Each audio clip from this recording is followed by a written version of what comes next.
Okay, we now welcome on a very, very, very, very special guest in studio.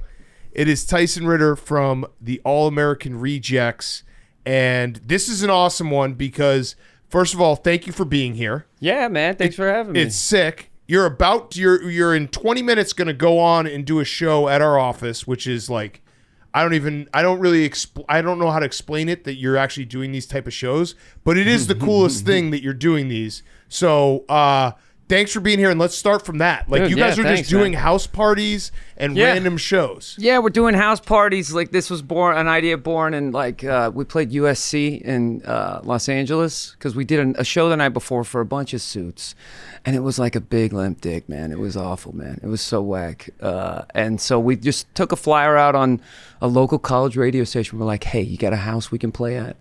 And they're like, we scared up somebody that's brave enough to do it, and it was like the veil was lifted on 400 of these 20-somethings who just never have crowd surfed before. Yeah. And wanted to bring 40s and hold them in the air. Yeah. That sounds fucking awesome. righteous, man. So how many have you done? We've done 8, man. Yeah. Okay. Because that's funny, we did a bowling alley the other night because we got rained out at the house, thank fucking God. It was going to be a fucking disaster. And so like 5,000 people wrapped around the block, and we made the call. We're like, we can only get 500 people, and the bowling alley guy's like, I'm gonna get shut down. So we're like, let's just kick them out right after we play and do a second set. And we did, man. We got like another crowd. That's so in. cool. That's fucking awesome. It's feral, man. It's great. And you're doing them. You're not like you're just doing them for free for the people. For the people, my friend. For the people. That's yeah, man. so Dude, cool. you know, this system of you know, we're watching it fall right now, like these paper tickets, giant dynasties going to these giant rooms and selling half the room $800 a pop. Yeah. And then they dish out hundreds of tickets to local promoters to just give them away to the next 20,000 people. Mm-hmm. Right. So it's like I'm the guy who bought an $800 ticket, and Joe Blow behind me didn't pay anything for the sausage I bought. Yeah.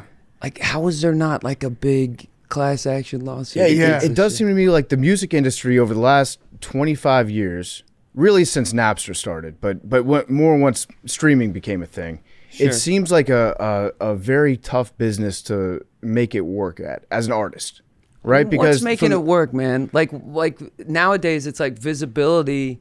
You know, celebrity is driving music, man. You could have the biggest celebrity pop star in the world fart on a track, and that shit's a hit just because she did it. We should do that, by the way. Everyone we interview, guys should do get fart them to tracks fart. all over. Yeah, I could make a beat Seriously, out of a do a fart track. Barstool Sports fucking playlist Fart of stool sports. everybody in everybody in the room. This is his fart, man. So it's like, his track. it has to be so fulfilling to just be like that close to your fans and people who enjoy your music, because it's such a cool. Like when we go, we'll do road trips and we'll do meetups, and it's like they always almost like reinvigorate me, where I'm like, oh yeah, these are the people who are enjoying us, and it's like a face to them, you know, and it's so cool. Yeah, because when you're on eye level with your heroes that are, most of yours are like probably 7 feet tall, but you know, these gladiators that you cover, you know, you're removed from them through the lens of the television screen or whatever, but when you get face to face, when you're at eye level with a fan, they are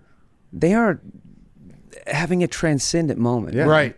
Like when any of these guys that watch this shit meet the sport, I met fucking, you know, Peyton Manning at a steak restaurant. Yeah. And that dude was awesome. They're done for life. Like, they're like Peyton Manning, fucking best guy in the world. Yeah, I have to imagine that it's great for you guys too. Do you guys get a sense of nostalgia? Like it brings you back to when you were first starting? Yeah, man, we do. We started this shit in VFWs, backyards, people passing around a tip jar just to give us gas money for the van. I mean, it you know, when we started this new record, our biggest intention was just like, wow, we need to find out why we love doing this, man. Especially with writing new music, because so many people in our little class of bands, man, you can hear they're trying to like emulate just to shake the purse strings, and we're like, fuck this, man, like we gotta shake it up for us. Yeah. It's interesting in that genre of music, which I'm a massive fan of. I love pop punk, I love punk music, I love alternative, I love all that stuff. for that, it feels like a lot of bands, they either died real soon and you could hear kind of the creativity and the inspiration draining from their music, or they had to evolve. And when you evolve in that genre, you might lose some fans that you used to have. You might gain some new fans. What was it like for you guys? Did you make a conscientious effort to change the music at all, or to just grow, just let things happen? Dude, man, you never approach art with the intention of writing for someone besides yourself, man. Mm-hmm. Like, if it's truth and if it's coming out of you, it's because you are drawn to it and you have to find it. You got to pull it out of the old cosmos and put it on paper. And I think authenticity right now is so permeable and perceptible. Is that a word? Yeah, we sure. can perceive this so much now through our black mirrors, right? So like, if something's bullshit, it screams bullshit, especially on the feed. You're like, oh man, that's a real dude. Oh man, here's horse shit. You know, like, it bleeds in your hands. So yeah, I think the people that are fucking it up for themselves, I think, you know, the cream rises and the milk sinks. Yeah. Do you have a song that you've written that you're the most proud of? Good question. Yeah, man. I think the one that I didn't expect, you know, where I'm in a hotel and there's a guy coming up to me when I'm checking out and he's like, hey man, I just want to let you know I bought 2 tickets to this concert and was only able to redeem one because my brother, he passed. He's like, but I want to let you know, move along. Every day that gave him more life and more will to live.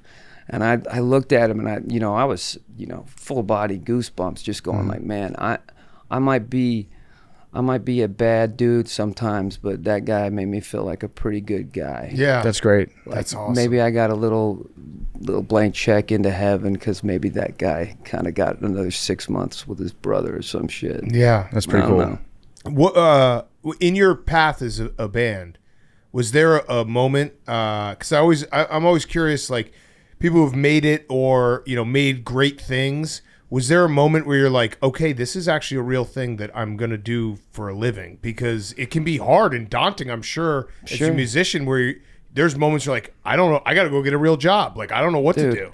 We had a song called Swing Swing on our first record, and then there was an interim where our label DreamWorks got sold to Interscope, right? This giant ivory tower.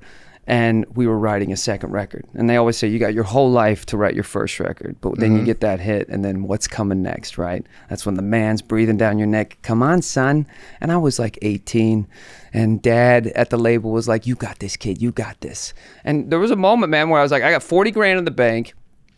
I can go to college, or maybe I can just go work at fucking Blockbuster. And kind of, I don't know, try to deploy that money in a smart way to kind of keep me out of college and long enough to have fun. I don't know.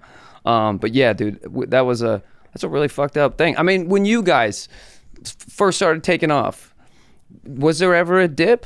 Or was this always was the trajectory just always been like this for you guys? I think for us, the dips came before we started the show. Yeah. So we had been like kind of in the industry a little bit. Like Big Cat worked here at Barstool for a while. I was blogging for like 6 different websites, getting paid $25 per article. Like it wasn't always great.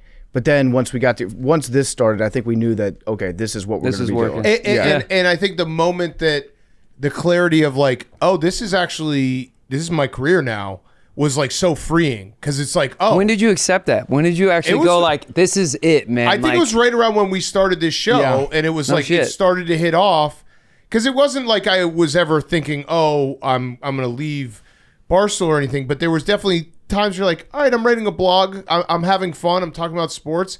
Can I do this when I'm 50? Can I make a living doing this? Right. So then when we got together and started the podcast, it started to kind of all click into place, like, oh yeah, this is my life now, and this is awesome. Crazy, huh? And you do feel this freedom of like, now I can kind of go for it. Yeah, autonomy in this programmed world is like, you feel like Charlie Bucket, right? Yeah, yeah. Like big you time. see people like that look at you going, oh dude, and you're like, yeah, you're sitting at a desk, man.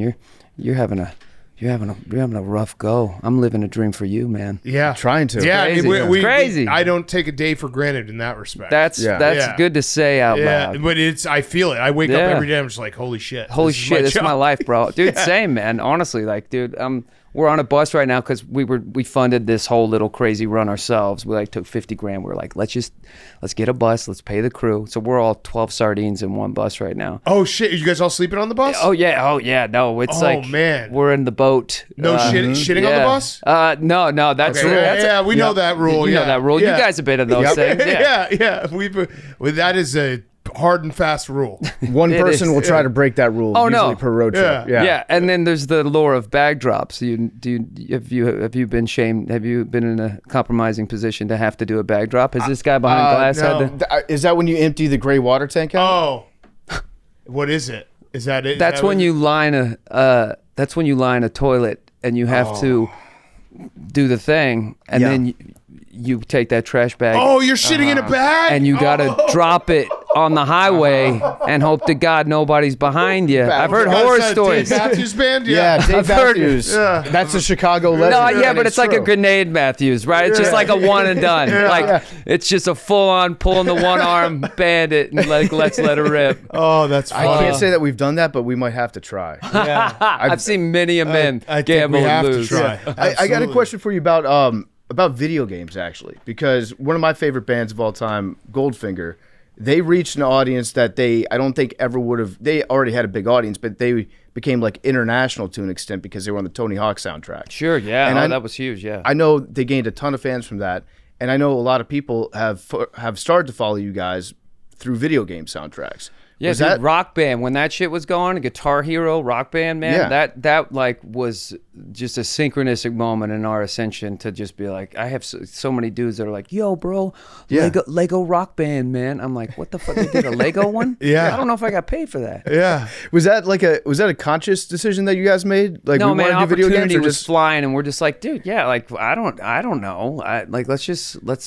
We make this music to share, man. Get it out in any way we can. Yeah. Yeah, but there's tons of people I know at this office that have heard you guys on video game soundtracks. That was their introduction to you. And then like Madden. I think we got a fans. Madden with one. Like, yeah, there was a lot of sports stuff, a lot of like driving games and shit. Yeah, man, it wasn't what it is now. So yeah, we were just taking a flyer, going, hey, that's new audiences.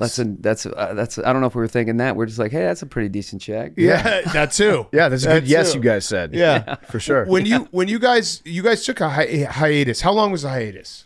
13 years. Okay, man. so 13 years. How, like, during that hiatus, were you just, were there moments where you just like, we got to get back together? Because I'm always curious with bands, especially. We didn't break up, man. Yeah, like, right. I feel like a lot of bands, like in our scene, man, like they did the Kiss thing where they're like, we're breaking up, and then like 2 years later, they're like, fucking back together. Because you guys were making stuff. It's an opportunistic choice, man. Yeah, the retirement tour. That's right. It's a bullshit move. You guys were making stuff here and there throughout the hiatus. Yeah, we were like dabbling, trying to find a new way to kind of make the sausage, like the dynamic of growth when you start at 17, which I'm sure you guys have seen even since you started this podcast. Who's going to take what and how's this flow going?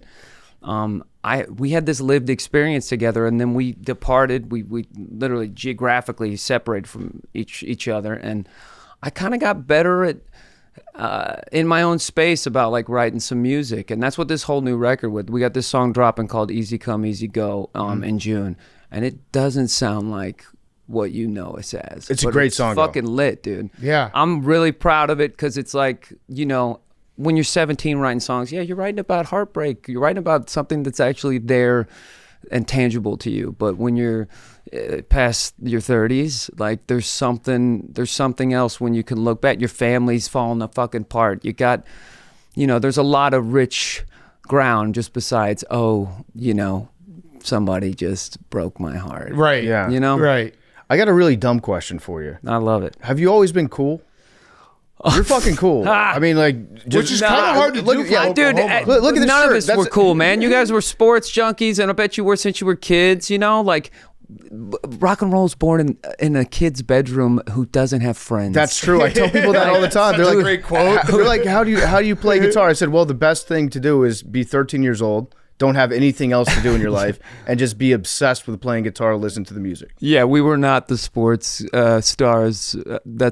As far as like, we were drawn to music and, subversive music that isn't on the radio. Yeah. That really limits the pool of friends to be like, yo, do you like do you like this kind of rock and roll? It's like, no, man, I'm listening to Britney Spears right now.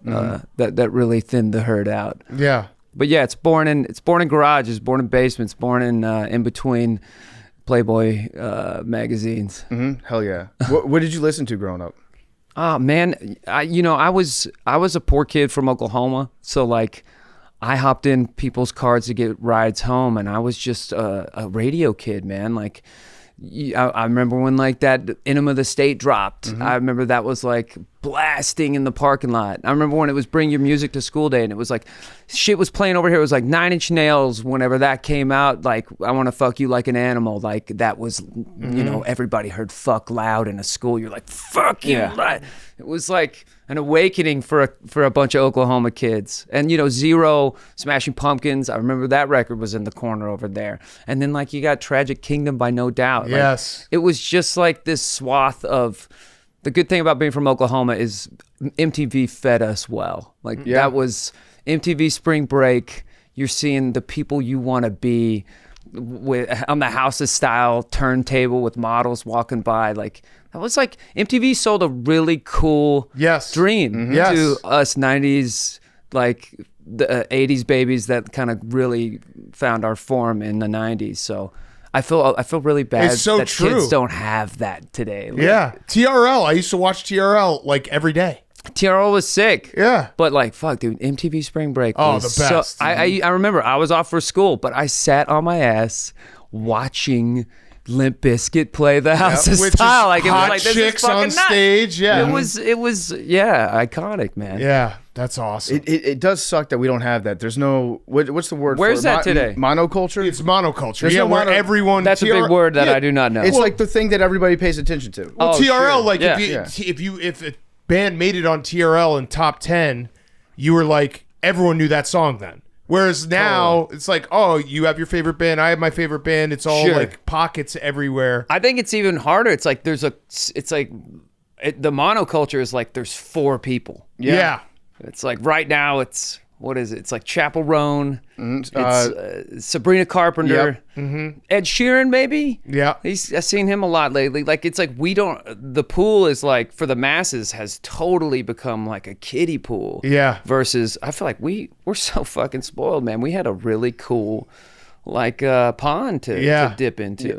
Which one of your peers that, like, as you guys were huge in like the 2000s, were you ever like really good friends with any of those bands? Oh man, we were so, you know, we were so Oklahoma, man. We were just like smoking weed and drinking every night. I love that. Like, it was just like nobody really wanted to hang out with us because we weren't like doing the scene and wearing the uniform. You know, a lot of the kids in our scene, like, it was like eyeliner and dark clothes and hoodies and shit. And we were just like t-shirt and jeans band from Oklahoma. The music was the only thing that like worked for us. So what do you think it is about some of those bands that now it feels like we're going through almost a second wave of popularity for them? Yeah, I don't know what it is, man. You've got like My Chemical Romance selling out. They're like selling out stadiums. Yeah, it's like massively popular again, and whatever. I'm super glad that it is because I think it speaks to culture now, right? I think people are Spotify, as much as it be damned to so many artists for the way that they kind of pay the artists.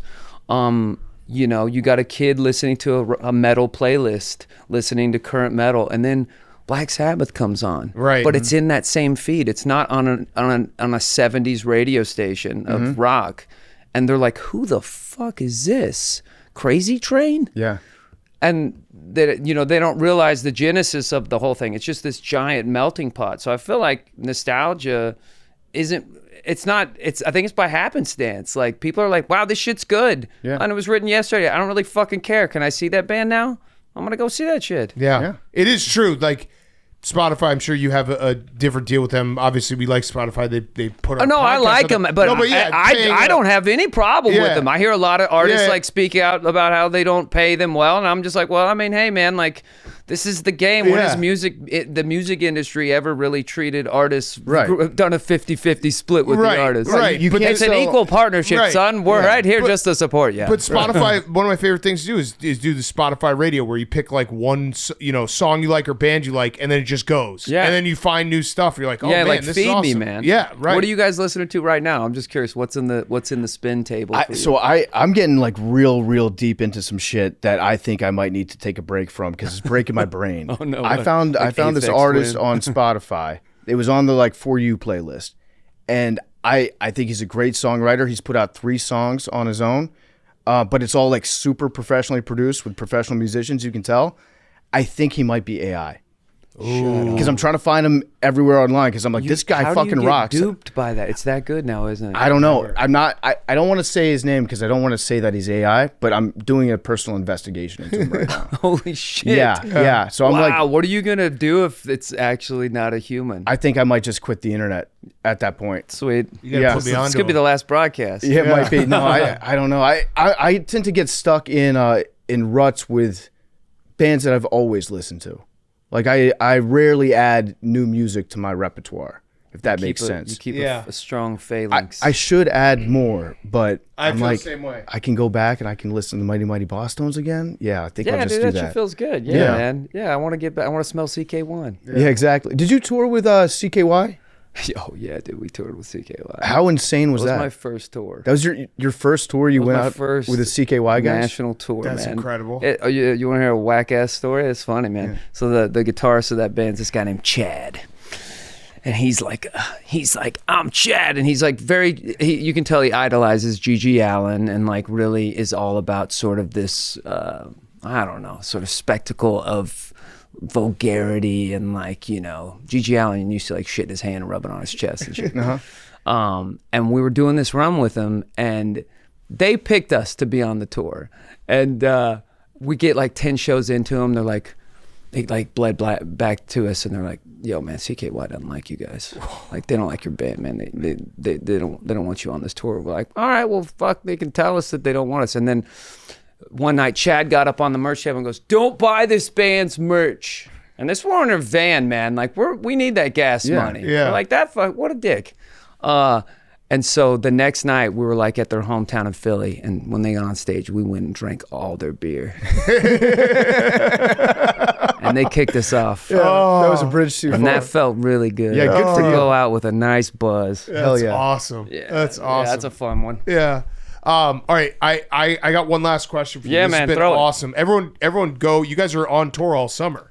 Yeah, man, this is a fun one. We're going out with the Jonas Brothers this fall. Let's go. Yes. We're doing like arenas and stadiums with them. If you want to see a really interesting juxtaposition, come to the early show of the Jonas Bros tour. And how many more of the backyard shows are you going to be doing? We've kind of put a pin because we got the Indy 500 tomorrow night. Have you ever been? No, dude. It's fun. It's crazy. But I went down the street, and I found this jacket. Oh, that's awesome. It literally was right there on the end cap. I was like, let's go. Yeah. Yeah. And then we're gonna find a way to make a little bit better of an infrastructure for these house shows. Yeah, because it feels like it's a great idea, and then it probably got super popular, and you're like, oh, fuck. No one wants to be Icarus. Yeah. All right, so my last question, rowback question, rhoback.com, promo code TAKE, 20% off your first purchase, Q-zips, polos, hoodies, joggers, shorts, rowback.com, promo code TAKE. So I read this, and you can tell me, and I'm sure you do that so fucking well. Thank you. That was like, it was like somebody else just entered your body. Yeah, just take over. Poltergeist. So you're the lead guitarist, Nick, in your band. I read that he listens to Maggie May by Rod Stewart every single morning. Is that true? What other way is a man supposed to wake up? That can't be true. It's a great song. It's audio sunshine. Does he do it every single morning? I bet I've caught him a couple of days, listening to something else. Okay, all right. Yeah, no. But I do like that as a tradition.